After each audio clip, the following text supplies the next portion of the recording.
அம்மா கேக்குது. அம்மு அமைதியா இரு. அம்மா சுப். இந்த மதர்ஸ் டே ரீலுக்கு பின்னாடி உள்ள ஸ்ட்ரகிள்ஸ் உங்களுக்கு தெரியுமா? நம்ம கேரக்டருக்கு தேவையான காஸ்டியூம்ஸை ரெடி பண்ணிக்கிட்டேன். அவசரமா பண்ணும்போது அது இதுன்னு மிஸ்டேக்கா இருந்தது. ஆனாலும் எப்படியோ காஸ்டியூம்ஸ் ரெடி பண்ணி ஆப்பை சாலு பண்ண ஆப் ஸ்லோ. ஆப் ஸ்டார்ட் ஆன அப்புறம் வீடியோ எடுக்க ஸ்டார்ட் பண்ணேன். அமைதியா இரு, அம்மு. ஏம்மா இன்னைக்கு மதர்ஸ் டே இல்லையம்மா? அம்மா தரங்க. அம்மு அமைதியா இரு ப்ளீஸ்.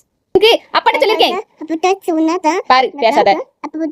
அப்படா பாரு வேஸ்டா போகுது அம்மு. டைம் சும்மா இரு ப்ளீஸ் ப்ளீஸ் ப்ளீஸ். ஓகே பேசக்கூடாது நடுவுல. ஏம்மா இன்னைக்கு அப்படா போணும். அப்பா வெளிய போயிருக்காங்க. இப்ப நீ அமைதியா இரு. கேக்குது. அப்படா அப்பா சரி போ. அம்மா அப்ப கேக்குது போ. சரி போ. உன் ஃப்ரெண்ட பக்கம் போ. பாப்பா இப்படி இடையில பேசுவாங்கன்னு தான் அவங்க தூங்கும் போதே மேக்ஸிமம் எல்லா வீடியோ எடுக்கிறதுக்கு ட்ரை பண்ணுவேன். ஆனா இதுக்கு சண்டேங்கிறதால என்னால எடுக்க முடியல. எப்படியோ ஒரு வழியா வீடியோ எடிட் பண்ணி அப்லோட் பண்ணிட்டேன். கொஞ்சம் லேட்டா தான் பண்ணேன். அப்புறம் வீட்டு வேலையெல்லாம் முடிச்சு படுத்து தூங்கியாச்சு. வீடியோஸ்க்காக நம்ம சேனலை ஃபாலோ பண்ணிக்கோங்க.